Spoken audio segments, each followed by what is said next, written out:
रानियां, प्रजा सबका मोह त्याग कर गंडकी नदी के किनारे त्रिकाल स्नान करना, पर्णकुटी में रहना, रात दिन भगवान को वहीं वन पत्र पुष्पों से पूजा करना, ऐसा रोमांच होना, भगवान के ध्यान में मगन होकर अश्रु प्रवाह करना, ये स्थिति भरत जी महाराज की थी। कल आपने प्रसंग में सुना कि एक हिरनी गर्भवती पानी पी रही थी, पीछे से सिंह की दहाड़ आई, वो बेचारी भयभीत होकर छलांग मारी, तो गर्भ छलांग लगाने के कारण योनि द्वार से जल में गिर पड़ा और वो उस पार जाकर उसके प्राण निकल गए। भरत जी ने देखा कि अब इस बच्चे को बचाने वाली माँ तो मर गई, और मैं ये देख रहा हूं, मेरा कर्तव्य बनता है इस बच्चे को बचाएं। दौड़ पड़े और धारा से उस बच्चे को गोद में ले ली। बहुत उत्तम बात, हर साधु हृदय को ऐसा करना चाहिए। किसी भी जीव की रक्षा करना परहित सरिस धर्म नहीं भाई। भरत जी ने वही किया जो एक संत हृदय को करना चाहिए। अब 2-4 घंटे में हिरन के बच्चे में चलने की, दौड़ने की ताकत आ जाती। 2-3 दिन से उसे प्यार दुलार से रखकर और किसी हिरनों के झुंड में छोड़ देना चाहिए। पर वो आसक्ति जो पुत्र स्नेह को दबाकर भगवान की तरफ चल रही थी, वही आसक्ति हिरन के स्नेह में फैल गई। हर समय उसे गोद में ले रहना, उसके लिए जाकर हरी हरी धूप की नई नई कोपें उसको पवाना, बड़ा दुलार करना, और कभी कभी हृदय से लगा के कहते, बेटा तेरा सर्वत्र मंगल। देखो महापुरुषों का हृदय कैसा, जिस हिरन को स्वीकार किया उसको परम पद में पहुंचा दिया, भले 3 जन्म लगे। यही महापुरुषों को होता है, अपनी परवाह नहीं कर, बेटा तेरा सर्वत्र मंगल हो। अब सोचते अगर इसको छोड़ दिया, कहीं कुत्ते भेड़िए या बाघ आदि खा गए तो ये मेरी शरण में है, मुझे दोष लगे, बुद्धि मोह ग्रसित हो रही है। धीरे धीरे भगवान की आराधना का नियम छूटा। अब अगर ध्यान में बैठना चाहते हैं तो तुरंत स्मरण आता है, कहां गया हिरन का बच्चा, बस उसी की दृष्टि। अगर वो 5 मिनट ओझल हो जाए तो ऐसे विकल हो जाते जैसे विरहिणी आकाश में देखते हैं तो चंद्रमा में वही हिरन का चिन्ह दिखाई देता है। पृथ्वी में खुर देखते हैं तो कहते पृथ्वी तो बड़ी सौभाग्यशाली, मृग शावक के चरण चिन्हों से चिन्हित है, जैसे गोपी जन भगवान श्री कृष्ण के चरण चिन्हों से चिन्हित भूमि को देख। ऐसी दशा, क्योंकि प्रेमी जो भगवत मार्ग का पथिक होता है उसका हृदय बड़ा द्रवित और एकाग्र होता है। वो जिधर जाएगा उधर वैसे ही जाएगा जैसे भगवान में लगता है। वो भगवान की तरह प्यार करेगा जिधर प्यार करेगा। इसीलिए उस हृदय को बहुत संभाल कर रखने की जरूरत होती है। जिस हृदय में नाम जब चल रहा है तो एक द्रवण क्रिया होती है। उस समय अगर आसक्त हो गया तो जो बड़े बड़े आसक्त जन देखे गए वो इसीलिए क्योंकि वो बड़े हृदय वाले, बड़े प्रेमी हृदय वाले। अब वो प्रेम पूरा का पूरा, उनका व्यभिचारी स्वभाव नहीं होता, आज इससे कल इससे परसों इससे ऐसा प्रेम लगाओ नहीं, उनका एक जिधर लगा पूरा लग गया। अब हिरन में लगा तो इतनी जोर कर लगा कि जब अंतिम समय आया तो उसी हिरन के चिंतन में इनका शरीर पूरा हुआ। बड़ी हानि। जहां भगवान के चिंतन के लिए अपना चक्रवर्ती सम्राट पद, राज्य छोड़ा, रानियां, पुत्र, समाज, प्रजा, सुख सब छोड़े, वही आज अंतिम बिगाड़ हो गया कि हिरन की आसक्ति में हिरन को देखते हुए, हिरन का चिंतन करते हुए शरीर छूटा, तो अगला जन्म इनको हिरन का। इतने बड़े महापुरुष भगवान ऋषभ देव जी के पुत्र चूक हो गई तो अगला जन्म हिरन का हुआ। मृग बने हुए राजर्षि भरत जी के मन में पूरी स्मृति है कि मैं भरत राजा था, हिरन की आसक्ति के कारण मुझे हिरन की योनि मिल गई। अब तो अपनी माता मृगी का त्याग किया और कलंजर पर्वत से पुनः उसी गंडकी नदी में आए जहां तपस्या करते थे। शालिग्राम भगवान जहां प्रकट होते हैं, पुनः आश्रम में आकर के वैसे ही जैसे भरत रूप से भजन करते थे वैसे ही भजन करने लगे मृग रूप से।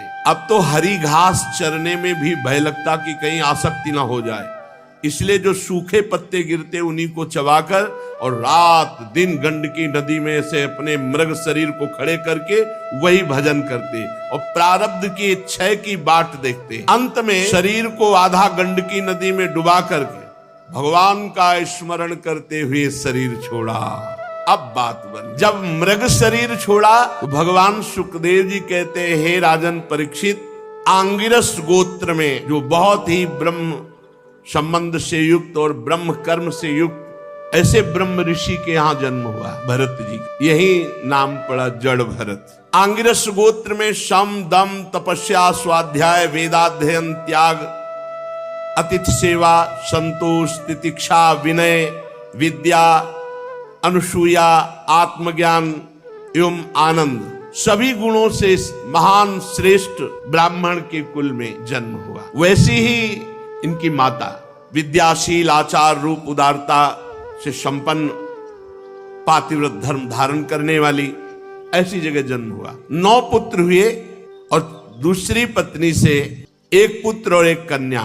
इनमें जो पुत्र थे वो महाराज भरत जी थे। मृग शरीर का परित्याग करके इस जन्म में ब्रह्म बोध संपन्न महापुरुष के रूप में जन्मे। अध्यात्म ज्ञान पढ़ना नहीं पड़ा क्योंकि मृग शरीर में ही भजन पूर्ण हो गया। यद्यपि पशु शरीर में भजन नहीं होता, लेकिन ये राजर्षि भरत के रूप में जो भजन किया और परहित के लिए अपना जीवन अर्पित कर दिया, उसके प्रभाव से मृग शरीर में भी पूर्व स्मृति और भजन ये बना रहा। उसके प्रभाव से अब जो जन्म हुआ वो ब्रह्म बोध संपन्न महापुरुष के रूप में। पूरी याद है मैं राजर्षि भरत था, चूक हो गई, मृग बना, अब आकर के मैं इस ब्रह्म ऋषि के कुल में जन्मा हूं। पूर्व जन्म का पूरा स्मरण होने के कारण अब कोई विघ्न ना हो जाए, इसलिए वो पागलों जैसी वृत्ति में रहते। बाल्यावस्था से हर समय भगवद स्मरण परायण, ओठ बंद और पागलों जैसी चेष्टा। श्री भगवान के चरणों का स्मरण मूर्ख, पागल, अंधा, बहरा ऐसा अपने को दिखाने लगे बचपन से ही। क्यों? कोई प्यार न कर बैठे, कहीं किसी से अपनापन न हो जाए। तस्यापि वा आत्मजस्य विप्राह पुत्र स्नेहानुबद्ध मना आसमा वर्तनात् संस्कारान यथोपदेशम विदधान उपनीतस्य चा पुनः शौचाच मनादीन कर्म नियमानन। पिता को बड़ा प्रेम था इनके ऊपर, क्योंकि ये ब्रह्मबोध संपन्न महापुरुष थे, पर सबको पता चल गया था कि ये बालक पागल है। शास्त्रानुसार समावर्तन पर्यंत जो पूर्व के अर्थात विवाह के पूर्व के जितने संस्कार ब्राह्मणत्व के हैं वो सब उपनयन संस्कार आदि से युक्त किया। पर देखें ये तो बेटा पागल है। पिता का कर्तव्य है पुत्र को शिक्षा देना, इसलिए बड़े प्यार से समझाते। शौच के बाद ऐसे पवित्र हुआ जाता है, ऐसे आचमन किया जाता है, ऐसे ऐसे रहना चाहिए। भरत जी बिल्कुल उपदेश के विरुद्ध आचरण करते, जैसा उपदेश उसके विरुद्ध आचरण। क्यों? पिता की आसक्ति हम पे ना हो जाए, हमारी आसक्ति पिता पे ना हो जाए। साचापि तदुहा पितृ सन्निधावेवा सध्रीचीन म्यु इसम करोति छंदास्याध्यापयिष्यन् सा व्याहृति भी सा प्रणो शिरस्त्रिपदीम सावित्रीम। बहुत उपाय किया कि गायत्री मंत्र याद करवा दे। 4 महीने पूरा प्रयास किया, वर्षा काल में एक भी छंद याद नहीं करवा। फिर बसंत ग्रीष्म चैत्र वैशाख ज्येष्ठ आषाढ़ प्रणव सहित गायत्री मंत्र याद कराने का पूरा प्रयास किया, लेकिन पागल जैसी चेष्टा। पूर्ण विद्वान, बड़ा हृदय में दुख हुआ कि ये मेरा बेटा पागल है, और ये पता ले कि ये बेटा ऐसा है कि कुल के कुल परम पावन कर देगा। पर बहुत प्यार था भरत जी के प्रति उनके पिता का, इसलिए बार बार वो पुत्र को अच्छी तरह शास्त्रों की शिक्षा देते। शौच, वेदाध्ययन, व्रत, नियम, गुरु सेवा, अग्नि सेवा, ब्रह्मचर्य पालन, इन सब की कुछ नहीं। ठीक विपरीत चेष्टा, पागलों जैसी, मूर्खों जैसी। वो हार गए और कुछ समय बाद उनका शरीर पूरा हो गया पिता का। अब तो स्वतंत्र हो गए, क्योंकि और कोई प्यार ही नहीं करता था, पिता ही प्यार करते थे। इन महापुरुष को पागल मूर्ख समझकर कोई प्यार नहीं करता, केवल पिता प्यार करते थे। वो भी पधार गए। पूर्व परंपरा के अनुसार उनकी मां उनके साथ सती हुई। अब तो कोई बोलने वाला नहीं, जो भाई थे वो समझते थे मूर्ख और पागल है। वो कर्म कांड को सब कुछ समझने वाले विद्वान ब्राह्मण थे। अब ब्रह्म ज्ञान रूपी परा विद्या का सिद्ध महापुरुष भरत जी को कौन जाने, इसलिए वो भरत जी के प्रभाव को न जानने के कारण ये मूर्ख है ऐसा समझकर उपेक्षा करते। पिता के परलोक सिधारने पर बड़ी अव्यवस्था भरत जी के साथ, क्योंकि भाई लोग मूर्ख समझते थे, पागल समझते थे। बचा खुचा बाछी अन्न जैसे पशुओं को फेंका जाता है, ऐसे उनको दे, वो आराम से, शरीर का प्रारब्ध है ऐसा मान के पा लेते। कोई काम बताते वो काम, कोई मार रहा है, कोई अपमान कर रहा है, कोई थूक रहा है, वो बिल्कुल वैसी पागल। और ब्रह्म बोध परा विद्या के सिद्ध महापुरुष भरत जी के अंदर कोई मान अपमान का विचार ही नहीं रह गया था। साधारण लोग जो नर पशु कहे जाते हैं, नर पशु, मनुष्य रूप में पशु रूप, जो भगवान से विमुख केवल संसार के राग में लगे, वो उनको पागल करके अपमानित करते हैं। कोई थूक देता, कोई ईंट मारता, कोई। भरत जी परा ब्रह्म विद्या के ज्ञानी महापुरुष, पर पागलों जैसी वृत्ति। कोई उनको मूर्ख कहता, कोई पागल कहता, प्रायः पागल करके ही पुकारा जाता है, और ब्रह्मबोध संपन्न महापुरुष। तो भरत जी भी ठीक वैसे ही स्वांग रचते कि सब पागल समझे, उसी के अनुरूप भाषण करते भरत जी। साचा प्राकृतिर द्विपद पशुभिर रुणमत जड बधिरेत्यभिभाष्यमाणो यदा तदनुरूपाणि प्रभासते कर्माणि च सा कार्यमाणः परेच्छया करोति। जैसे लोग उनको मूर्ख और पागल समझते, तो वैसे ही चेष्टा करते कि हाँ वास्तविक ये पागल और मूर्ख है। कोई कोई तो इनको अपने काम में लगा लेता है। अब जवान है, चल चारा काट रहे, गोबर फेंकवा रहे, जैसा वो कहते वैसी काम। कोई अपने काम के लिए खेत में ले जाता, कोई मजदूरी कराता, अब बाद में जला भुना बासी अन्न फेंक देते सामने। क्या स्थिति महापुरुष की। उसी को ऐसे, हे शरीर तेरा प्रारब्ध।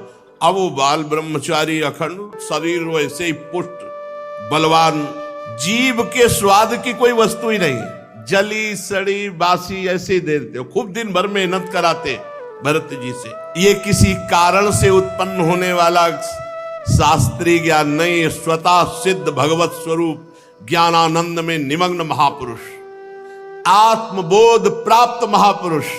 क्योंकि भजन के बल से आत्मबोध प्राप्त हुआ, इसलिए बस एक मोटा यज्ञोपवीत शरीर में पिता ने जो पहला दिया था जब से, वो यज्ञोपवीत और नीचे का वस्त्र, बस ऐसे ही रोड में पड़े हैं, रास्ते में पड़े हैं, कोई दे दिया खाया, कोई काम में लगा दिया, पागलों जैसे। बहुत हष्ट पुष्ट स्वस्थ शरीर, सर्दी गर्मी बरसात सब खुले पे सहना, अपमान आदि, चूंकि देहाभिमानी नष्ट हो चुका है इसलिए कोई क्लेश नहीं। क्या लालच वाली ये स्थिति है। लालच लगना चाहिए कि काश ऐसी स्थिति भगवान की कृपा से प्राप्त हो कि शरीर राग रहित, शरीर के पोषण की वृत्ति ही चली गई है। शीतोष्ण वात वर्षेषु वृष इवाना व्रतांगः पीनः संहननांगम स्थंडिल संविशेष नानुन मर्दना मज्जन रजसा महामणि जीवान अभिव्यक्त ब्रह्म वर्चसा। जैसे आग राख से ढक जाए पर अंदर आग है, जैसे मणि के ऊपर धूल लग जाए, ऐसे ही महाराज न कभी स्नान करते न कोई शरीर सफाई। सर्दी गर्मी बरसात आंधी, इसमें लिखा हुआ है नहाना धोना कोई मतलब नहीं, भगवत स्वरूप। शीतोष्ण वात वर्षेषु, गर्मी ठंडी हवा वर्षा, वृष इवाना व्रतांगः, सांड की तरह खुले शरीर सहते। भगवान ने आदेश किया है साधक और साधु को, मात्रा स्पर्शास्तु कौन्ते शीतोष्ण सुख दुखदा आगमा पाइनो अनित्यास्तास्तितिक्षस्व। भारत, हे अर्जुन, ये आने जाने वाले गर्मी सर्दी मान अपमान सुख दुख हर्ष शोक, इन सब को सह जाओ। अगर सह गए तो परम पद के अधिकारी हो जाओगे। भरत जी बड़ा ही हष्ट पुष्ट शरीर, पृथ्वी पर पड़े रहते, कभी स्नान नहीं करना, कभी हाथ पैर नहीं मुंह नहीं धोना, कभी नहीं। स्थिति इनको प्राप्त हो गई। 3 बार स्नान साधन में करते थे पीछे गंडकी नदी में, 3 बार या 3 बार सो भले चाहे जाए स्नान का। तो हष्ट पुष्ट गठीला शरीर, पृथ्वी पे पड़े रहना, ना हाथ पैर धोना, ना मुंह धोना, ना नहाना, शरीर पर अंगुलों मैल जम गया था। क्या सुंदर स्थिति है, क्या सुंदर स्थिति है। ब्रह्मतेज ऐसे जैसे धूल से ढका हुआ महामणि, एक मैला कुचैला कपड़ा है कमर में बस, और एक मैला यज्ञोपवीत। सब लोग यही जानते थे कि ये मूर्ख पागल है, मूर्ख पागल है। बहुत तिरस्कार करते भरत जी, काम करवाते, मारते, इतना बड़ा महापुरुष ऐसे सह रहे। ये जनता बहुत काम कराती और तिरस्कार करती, गांव के लोग बहुत तिरस्कार करते। बहुत महिमाशाली स्थिति है। नहीं तो यदा तू परत आहारम कर्म वेतनत इह माना स्वभ्रातृभिरपि केदार कर्माणि निरूपितस् तदपि करोति किंतु न समम विषमम न्यूनमधिक मिति।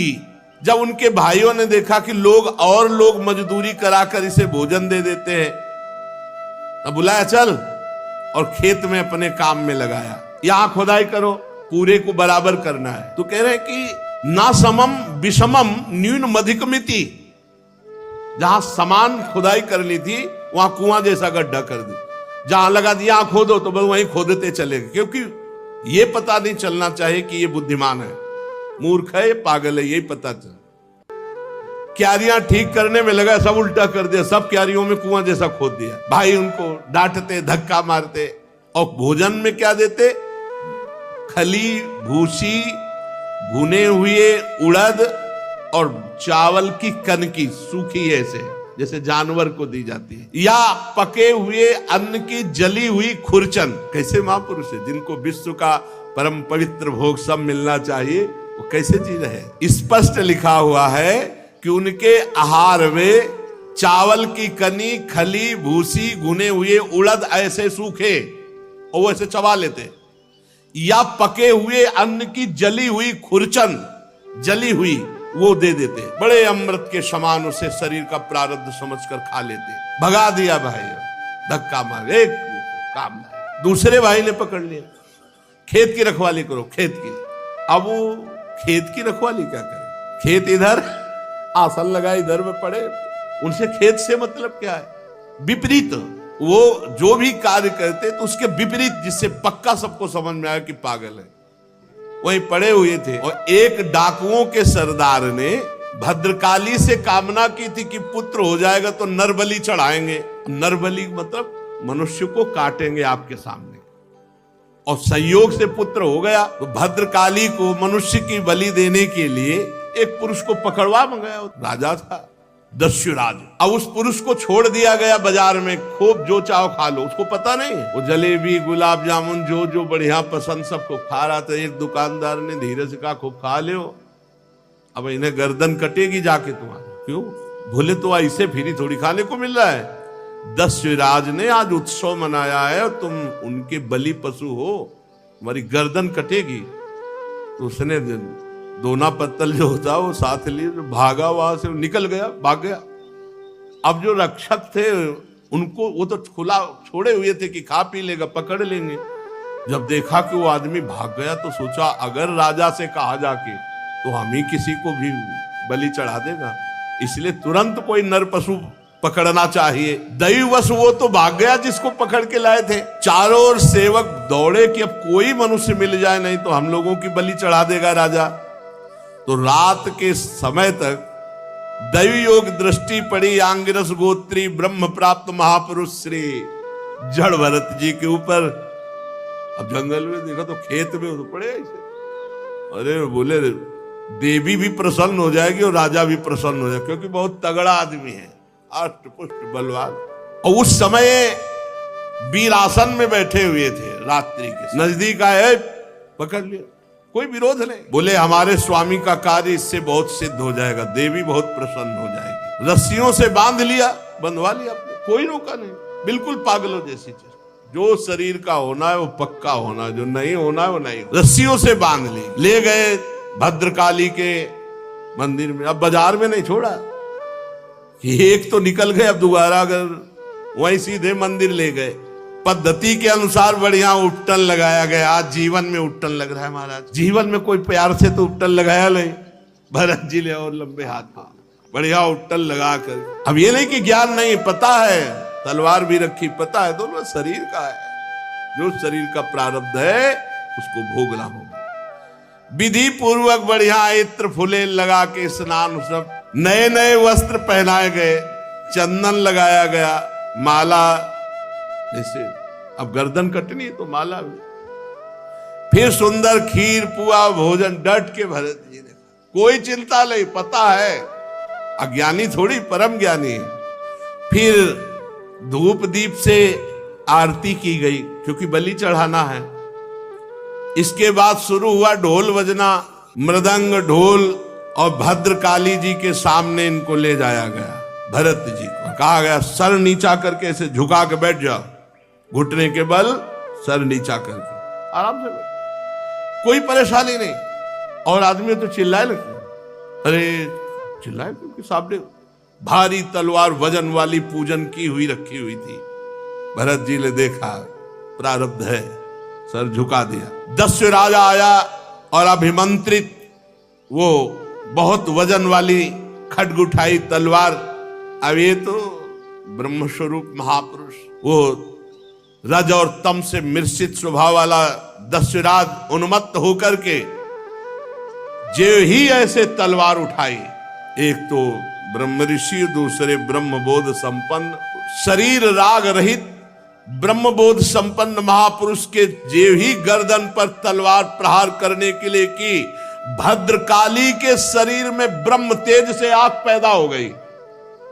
भद्रकाली को असहनीय हो गई, चीख पड़ी, मूर्ति फाड़कर निकल पड़ी और वही तलवार लेकर के अपने जितने पूजा करने वाले थे सबकी गर्दनें उड़ा दी। अंबा को ये पसंद नहीं आया, मां को ये पसंद नहीं आया। जो लोग बलि देते हैं हीन पशुओं की, जरा इस प्रसंग से सुनकर देखे कि मां जगदम्बा है या केवल तुम्हारी ही मां है। अगर वो जगदम्बा है तो हर पशु पक्षी की मां है, वो कैसे बर्दाश्त कर सकती है अपने पुत्र का हनन? तुम्हारी दुर्गति होगी। माताजी जगत जननी, माताजी ने उनको मारा जो अन्य पुत्रों का नाश करना चाहा, तो माताजी ने उनको घेर करके मारा। चाहे रक्त बीज हो, चाहे शुंभ निशुंभ हो, चाहे जो भी महिषासुर हो, कोई भी हो, जिसने अन्य समाज को नष्ट करना चाहा, अंबा असहनीय होकर के अपने पुत्रों की रक्षा के लिए उसको मारा। ऐसा नहीं है, निर्बल जीवों की हत्या करोगे तो मां प्रसन्न हो जाएगी। अपनी जबान की चाटुकारिता स्वाद के लिए तुम पशुओं को मारते हो और सोचते हो कि जगदम्बा प्रसन्न हो जाएगी, नरक जाओगे। किसी भी जीव की हत्या ऐसे नहीं लिखी, कोई देवी देवता नहीं चाहता कि आप किसी जीव की हत्या करें वो प्रसन्न हो जाए। अरे उनको चाहिए तो पूरे विश्व को चाट जाए, वो अंबा है। देवी के शरीर में आग पैदा हो गई और फाड़कर मूर्ति निकल पड़ी और वही खड्ग छीनकर अपने समस्त पूजकों को काट डाला। माताजी ने बड़ा भयानक हाहाकार मचा दिया। भद्रकाली है, विकराल अट्टहास। ये देखो ब्रह्मबोध संपन्न हुआ, रस्सी से बांध लाए तो बंध के आ गए, नहा दिया तो नहा लिया, खवा दिया, गर्दन झुकाओ, गर्दन झुका दी, अंबा प्रकट हुई, सबको काट डाला। अब कोई बांधने वाला ले तो चल दिया। ये है ब्रह्मबोध संपन्न महापुरुष की स्थिति। और माताजी अट्टहास करके गरज रही, केवल भरत जी वहां जिंदा है और सबको मार डाला, सबको काट दिया माताजी। सत्य है एवमेव खलु महदविचारातिक्रमः कार्श्रेणात्मने फलति। सत्य है कि जो महापुरुष का अपराध करेगा सर्वनाश हो जाएगा, कोई भी हो। महापुरुष के अपराध से डरना चाहिए। दैवी शक्ति भी रक्षा नहीं, अपने उपासकों की गर्दनें काट दी। जो देहाभिमान रूपी सुदृढ़ ग्रंथि जिनकी नष्ट हो चुकी है, समस्त प्राणियों की जो आत्मा है वैरहीन है, साक्षात ऐसे ब्रह्मबोध संपन्न महापुरुष का अपमान भद्रकाली भी नहीं सह पाई। भद्रकाली के शरीर में आग पैदा हो गई और मूर्ति फोड़कर प्रकट होकर अपने उपासकों को काट डाला।